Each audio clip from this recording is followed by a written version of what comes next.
Okay, guys, we're moving on now with this lesson, the levels of cellular organization. And on yesterday's lesson, we looked at the different types of tissue that are found in animals. And so today we're going to look at the different types of tissues in plants. Okay, so in animals, there are 4 types. Now in plants, there's 3. Okay, there's one called transport or the vascular, and that is what some things called xylem and phloem we'll get into later, but that's what moves the water and the food around. Then there's the protective, like for animals or for us, that's what we called epithelial, if you remember. Well, this is called the dermal or protective, and then there's the ground tissue.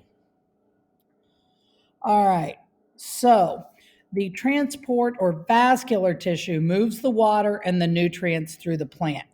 If you would ever look at a plant like stem or the veins in the leaves, if you would put them under a microscope, this is what you would see. You can see the passageways where the water moves through. So that's the first one, transport or vascular tissue. Then we have the protective or dermal tissue, and that shields the outside of the plant from weather or whatever.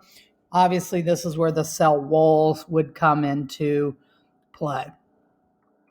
And then lastly, there is ground tissue, okay?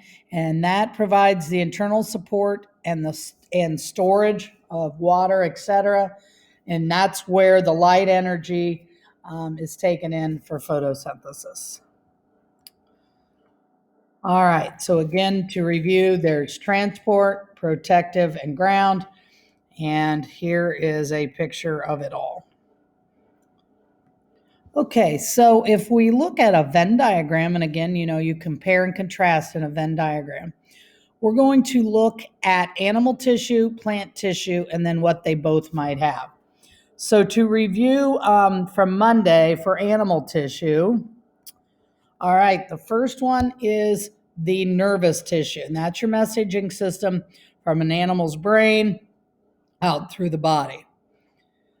Then there's epithelial. That's basically the skin of the animal, be it humans or dogs or whatever. Okay, it provides protection. Then there's connective, which gives support, okay, nourishment, and then lastly, muscle. Connective, remember, goes back, it's the bones and the blood, okay? And then muscle allows animals to move. Okay, so then today, if we go over to the plant tissues, we see that they have the transport tissues, and that a little bit corresponds with the connective for us, but it's what allows the food and the water to move through the plants. Then there's the protective, which is a little bit like the epithelial. Okay, that provides a barrier and a protection for plants. And then lastly, there's the ground tissue. Okay, and that's where they get the water and the photosynthesis takes place in that tissue. All right, so both sets of tissue share this, that they provide support.